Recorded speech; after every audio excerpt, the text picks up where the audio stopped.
Well,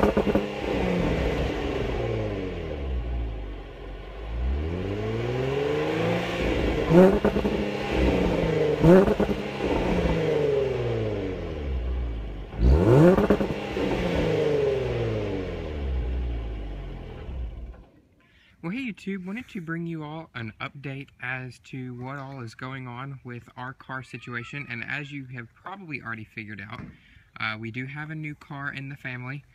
This replaces our 2012 Jaguar XF. This is a 2015 Range Rover Sport, Land Rover, Range Rover Sport, whatever you want to call it. Everybody says it differently. This one is finished in the Fuji white exterior with the Santorini black top. And the black top is really what sold us on this particular car. So taking a look at the wheels, actually we'll jump inside and start it up first. So here's the key for the car. It's basically the exact same key we had on the Jag, just a different design. This Range Rover portion here slides off in order to give you access to the actual key blade. You have your lock, unlock, light, and power trunk. So, of course, in typical Jaguar, in any smart key fashion really, keep the key in the car, foot on the brake, push the engine start button. We'll go ahead and flip on the automatic headlights, the front and rear fog lights, as well as the hazards. Roll the window down too. And I'll do a more formal video on the car once I get my GoPro and other cameras back with me. But they are in College Station and I obviously am not. So anyways, taking a look, like I said, it's finished in Fuji white, which is just white. There's no pearl in it at all. So that's a little different from what we're used to, but what really sold us on this one was the Santorini black top. So coming around to the front, you can see you do have bi-xenon HID headlamps, LED turn signals right there, LED fog lights down below right there, and this ring and that ring right there are the daytime running lights. Jaguar Land Rover, or that's kind of Land Rover signature. And if anybody knows what these are for, please tell me. We have tried to figure that out and have no idea. So bi-xenon HID headlamps, like I said, you have your Land Rover badge there. It says Range Rover across the front.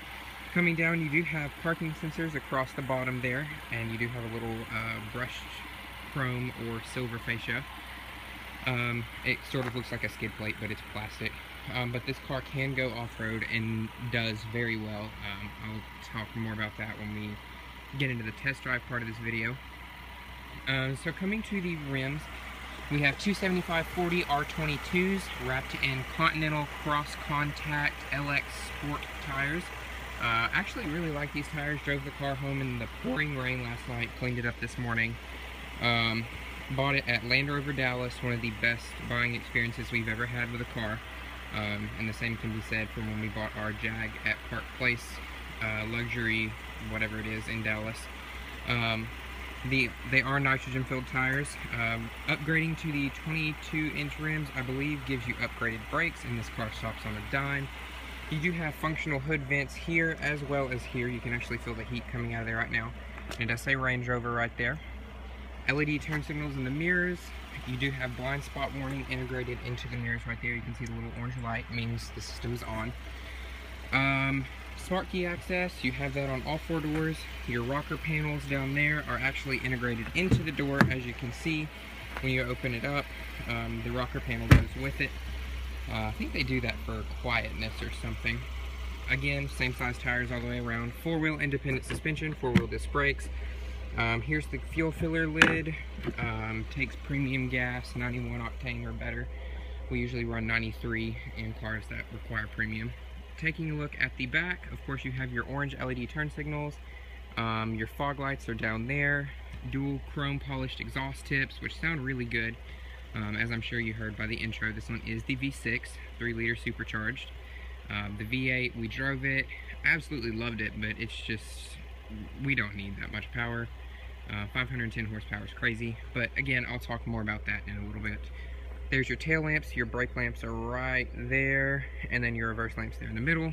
Land Rover badge, Range Rover. This is a Sport, obviously. This is the HSE trim. Like I said, chrome polished exhaust tips. This one does have the tow package, and with the tow package, one of the really nice things that I like about having the tow package is you get a full-size rim and spare. So the exact same rim and the exact same tire that's on the four corners now is what you get as a spare. Tons of cargo space back here, and you do have this little cargo shade right here in case you have things you don't want people seeing, and then it just slides forward like that. Rear seats do fold down, but like I said, I'll do a more in-depth video on the car whenever I have time and whenever I have cameras. This is Sunday and I'm going back Monday morning back to College Station, so I'll go ahead and jump inside. Doors are absolutely huge and they're really thick too. This car is extremely safe from what I've been reading. So the interior color we went with is called Lunar. It's basically just a very dark gray, and Lunar is a really good way to describe it. Dark gray seating surfaces, perforated leather, black piping, black accent stitching, and it's going to sit there and ding at me until I get in the car. One thing I do want to point out before I get in is the windows up front are dual pane glass, and I know it's wanting to focus on the concrete and not the glass, but I promise they are dual pane. You do fold the mirrors in just by pressing down on that. That folds the power mirrors in. Of course, you have your power mirrors, all four power windows, all four auto up and down. We'll go ahead and hop in. 3-person memory seating, unlock lock, power window locks as well. Go ahead and cut the hazards. Coming to the steering wheel, it is leather wrapped with perforated sections on either side and a smooth portion up top and at the bottom. It is a heated steering wheel, which works very well. You have your cruise control over here and all your multifunction controls here, as well as your phone and voice command. You have your lights here, front fog lights, rear fog lights, so that's how that works. It does have auto high beam, but that's obviously not going to work unless it's dark. The Jag had that too. That was a really nice feature to have. Basically